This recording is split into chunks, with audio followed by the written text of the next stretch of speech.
Hello my dear friend. कैसे हैं आप लोग? उम्मीद करते हैं आप लोग अच्छे होंगे, स्वस्थ होंगे, ठीक ठाक होंगे। तो आज की वीडियो में हम आप लोग को एडजेक्टिव एडजेक्टिव के परिभाषा यानी डेफिनेशन को और काइंड्स ऑफ एडजेक्टिव कवर किया हूँ। तो उम्मीद करता हूँ कि मैं अपने जहाँ तक हमारी क्षमता है मैं आप लोग को ज़्यादा से ज़्यादा मतलब आसान भाषा में समझाने का प्रयास किया हूँ इस वीडियो के माध्यम से। तो इस वीडियो को आप शुरू से लास्ट तक देखें ताकि आप लोग को एडजेक्टिव के डेफिनेशन और उसके प्रकार को अच्छा से समझें। कोई प्रॉब्लम है समझने में तो आप लोग हमें कमेंट में बताएं। हम थोड़ा और उसमें प्रयास कर कर थोड़ा मीठापन डाल देंगे, थोड़ा और आप लोग को गहराई से समझाने की कोशिश करेंगे। तो आप लोग चैनल पे नए हैं तो चैनल को सब्सक्राइब कर लीजिए, बेल आइकन को दबा दीजिए ताकि मैं जब भी नया वीडियो अपलोड करूं तो सबसे पहले आपके पास नोटिफिकेशन पहुंच जाए।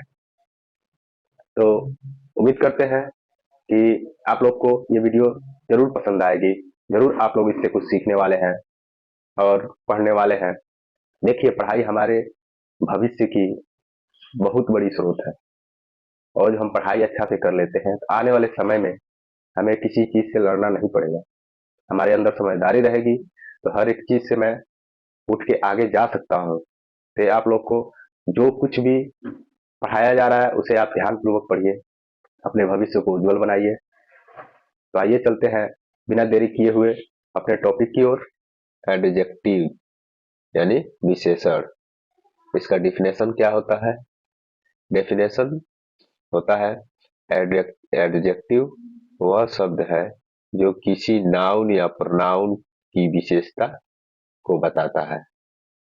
ठीक है, मतलब एडजेक्टिव वह शब्द है जो किसी नाउन या प्रोनाउन यानी संज्ञा और सर्वनाम की विशेषता बताता है, उसे हम एडजेक्टिव कहते हैं।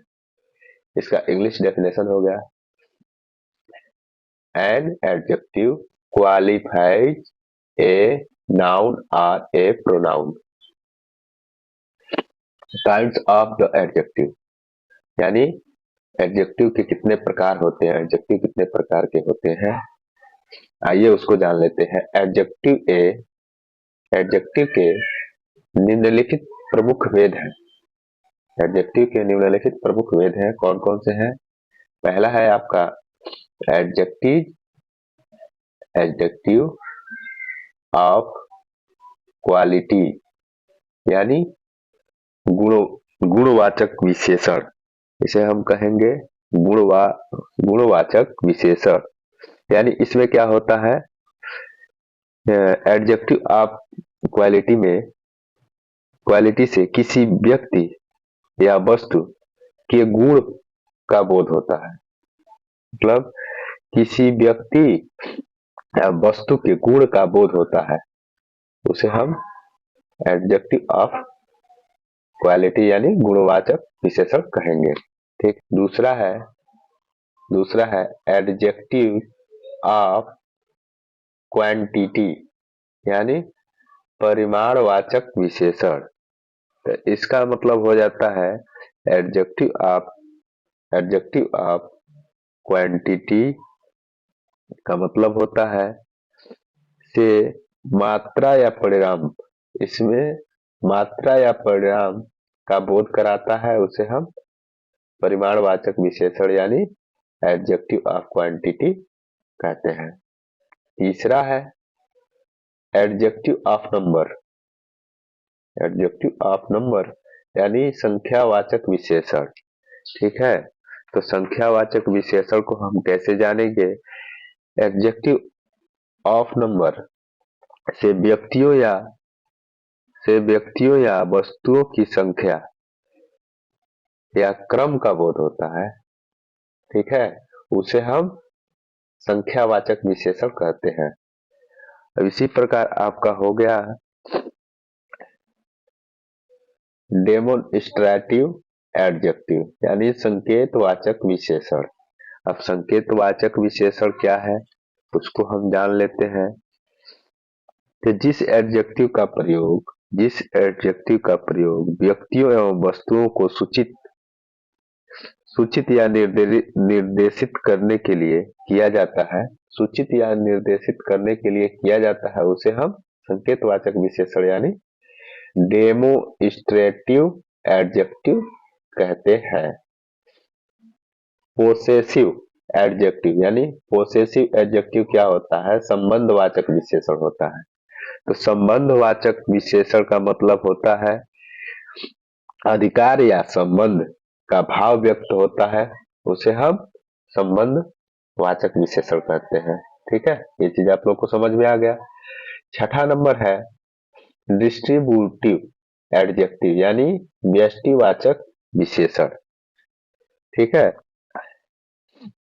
तो इसका मतलब हो गया जब जब ईच एवरी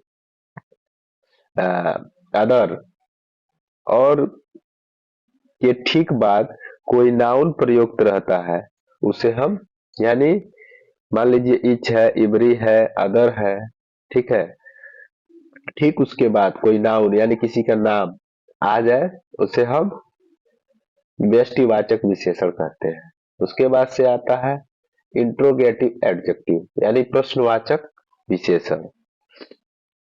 तो प्रश्नवाचक विशेषण क्या होता है, आइए उसे भी जान लेते हैं।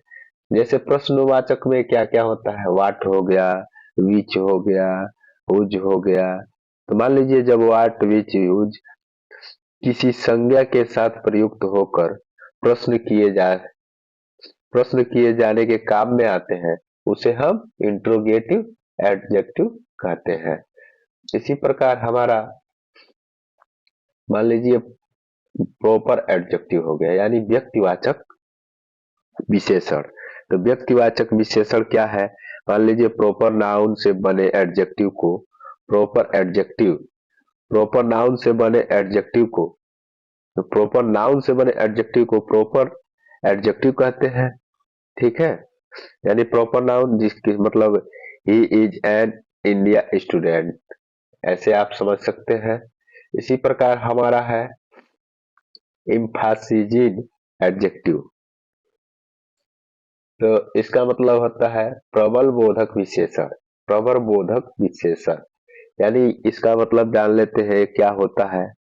मान लीजिए कि वन है, वेरी है, सम है, इत्यादि ऐसे एडजेक्टिव हैं जो किसी नाउन नाउन के पहले प्रयुक्त होकर उस नाउन पर बल यानी इम्फेसिस देते हैं, यानी इम्फेसिस देते हैं, उसे हम क्या बोलते हैं? इम्फेसिसिजिंग एडजेक्टिव कहते हैं यानी प्रबल बोधक विशेषण कहते हैं। इसी प्रकार हमारा 10वां नंबर पे आता है, 10वें नंबर पे आता है मान के चलिए एक्साक्लामेटरी एक्साक्लामेटरी एडजेक्टिव यानी विस्मयादिबोधक विस्मयादिबोधक विशेषण। इसका मतलब हम जान लेते हैं, इसका मतलब क्या होता है?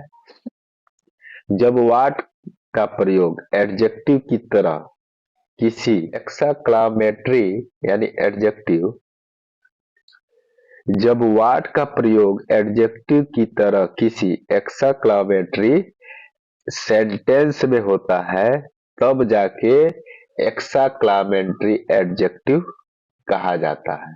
तो ये आप लोग को एडजेक्टिव का परिभाषा हिंदी में एडजेक्टिव का परिभाषा आप लोग को हिंदी में समझ में आ गया, फिर अंग्रेजी में समझ में आ गया, फिर काइंड्स ऑफ द एडजेक्टिव समझ में आ गया। उसके बाद से मान लीजिए काइंड्स ऑफ एडजेक्टिव में जितने भी होते हैं गुणवाचक, परिमाणवाचक, संख्यावाचक, संकेतवाचक, संबंधवाचक, ये सब है। आप लोग को अच्छा से समझ में आ गया होगा। तो उम्मीद करते हैं कि आप लोग को वीडियो पसंद आई होगी तो इसे लाइक शेयर जरूर करें ताकि मैं आप लोग के लिए दूसरा वीडियो भी बनाता रहूं। जय हिंद, जय भारत।